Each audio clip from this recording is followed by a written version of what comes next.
Zoher Sefsaf, bonjour. Bonjour. Vous êtes manager au sein d'Axoma Consultant. On est dans vos locaux. Est-ce que d'abord vous pouvez vous présenter un petit peu sur votre carrière et votre parcours?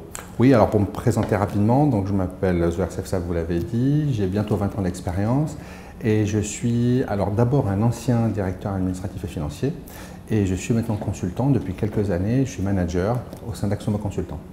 Alors vous êtes intervenu en janvier 2018, en janvier dernier à l'Agora des directeurs administratifs et financiers sur le thème évolution des directions financières, faut-il envoyer le DAF à l'usine? Exactement. Donc c'est large, est-ce que vous pouvez nous en dire un petit peu plus? Oui, alors en fait l'idée de cette intervention c'était d'expliquer aux directeurs financiers leur parler d'une méthode d'amélioration des processus qui peut leur permettre d'améliorer les performances de leurs services sur des choses très concrètes comme par exemple réduire le temps de clôture, réduire le délai de temps de traitement des factures fournisseurs et de manière générale optimiser les performances de leurs services et les inscrire dans une démarche de business partner en intégrant une vraie démarche de satisfaction client. Alors vous aviez parlé du Lean Six Sigma. Exactement. Est-ce que vous pouvez nous présenter cette combinaison? Alors pour le dire de manière synthétique, le Lean Six Sigma, c'est la combinaison de deux choses, comme son nom l'indique, le Lean et le Six Sigma. Donc le Lean, c'est une méthode d'organisation qui est née chez Toyota dans les années 50.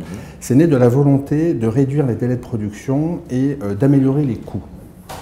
Et il y a le Six Sigma qui, quant à lui, est apparu chez Motorola et qui avait pour objectif essentiellement d'améliorer radicalement la qualité des processus de production.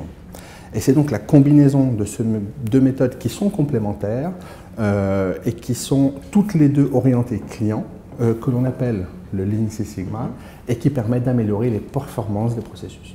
Alors ça, c'est l'amélioration des performances au sein des usines, mais dans les bureaux, concrètement, comment on l'applique? Alors c'est vrai que le Lean Six Sigma, dans les usines, est utilisé de longue date. Il a montré son efficacité ne fait plus débat. Mais ce qui se passe ces dernières années, c'est que le Lean Six Sigma passe des usines au bureau et là encore avec beaucoup de réussite. Pourquoi? Parce qu'après tout, dans des bureaux, dans des fonctions support, comme dans les usines, on a des processus qui se construisent avec le temps, souvent par couches successives, avec des tâches. On se retrouve parfois dans des situations où on fait des tâches, on ne sait plus vraiment pourquoi on les fait, mais on les fait. Et donc le Lean Six Sigma, c'est une grosse boîte à outils, avec des outils vraiment très performants, très puissants, qui vont permettre d'agir sur ces processus, d'identifier la valeur ajoutée, de supprimer la non-valeur ajoutée, et en faisant ça, on va permettre de simplifier les processus, les fluidifier, et ce faisant, les rendre plus performants.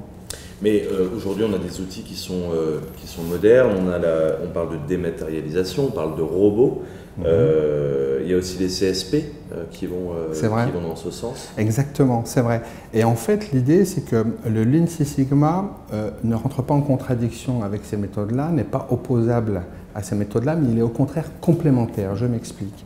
Dans le cadre, par exemple, de la dématérialisation, des factures fournisseurs, par exemple, dans ce cas-là, on va avoir un outil effectivement qui peut beaucoup améliorer la performance, mais d'une partie simplement du processus, qui va être la réception de la facture, le traitement et la saisie de la facture. Là où le Lean Six Sigma va s'attaquer à tout le processus P2P, le processus Purchase to Pay, dans sa globalité. Et donc en fait, il va y avoir une vraie synergie entre les deux, puisque en optimisant le processus dans sa globalité et en ajoutant en plus de la dématérialisation, on va avoir encore plus de performances, on va pouvoir tirer tous les bénéfices de cette dématérialisation. C'est la même logique avec les CSP, où on est dans une démarche d'industrialisation et le Lean Six Sigma, dans cette démarche d'industrialisation des processus financiers, va permettre d'en tirer tous les bénéfices et vraiment d'améliorer les performances des CSP eux-mêmes. Mais alors concrètement, comment on le met en place? Alors, l'important, c'est d'être bien accompagné et de se focaliser sur, à mon sens, 3 points essentiels. Un, c'est l'observation terrain. Le Lean Six Sigma est très axé terrain. C'est sur le terrain que l'on peut observer les choses, que l'on peut voir les dysfonctionnements et qu'on peut les corriger. Le deuxième point, qui est un peu le corollaire du premier, c'est qu'on s'appuie beaucoup sur les opérationnels. L'implication des acteurs opérationnels est capitale, puisque c'est eux qui portent les processus au quotidien, c'est eux qui les connaissent et c'est eux qui sont les plus à même d'apporter des solutions.